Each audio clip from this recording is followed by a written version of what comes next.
ಕೈಗಾರಿಕಾ ಸರಬರಾಜು ಮತ್ತು ಮಾರಾಟ ಸಂಘದಿಂದ ಬೀಳ್ಕೊಡುಗೆ ಸಮಾರಂಭ.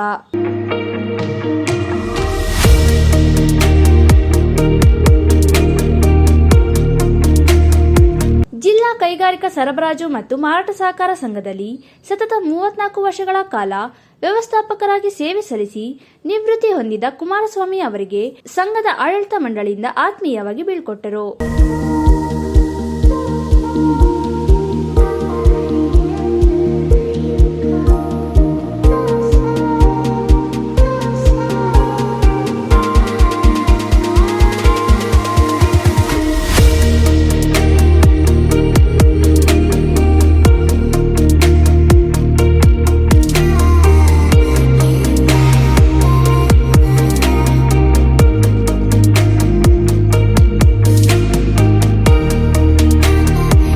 ಸಂದರ್ಭದಲ್ಲಿ ಸಂಘದ ಅಧ್ಯಕ್ಷರಾದ ಎಸ್ ಪ್ರಭು, ಉಪಾಧ್ಯಕ್ಷರಾದ ಎಂಬಿ ಅಶೋಕ್ ಕುಮಾರ್, ನಿರ್ದೇಶಕರುಗಳಾದ ಮಂಜುನಾಥ್ ಜೋಶಿ, ವೇಣುಗೋಪಾಲ್, ಭಗವತಿ ಹರೀಶ್, ಜಯರಾಮ್, ಎಚ್ಕೆ ಬನಶಂಕರಿ, ಕೆವಿ ಶಾರದಾ, ಮುಖಂಡರುಗಳಾದ ಕನಕರಾಜ್ ಅರಸ್, ರವೀಶ್ ಬಸಪ್ಪ, ಸಂಘದ ಉಪನಿರ್ದೇಶಕರಾದ ರವಿಕುಮಾರ್, ವಿವಿಧ ಇಲಾಖೆ ಅಧಿಕಾರಿಗಳಾದ ವಿ ಉಮೇಶ್, ಚಂದ್ರಶೇಖರ್ ಮತ್ತಿತರರು ಹಾಜರಿದ್ದರು.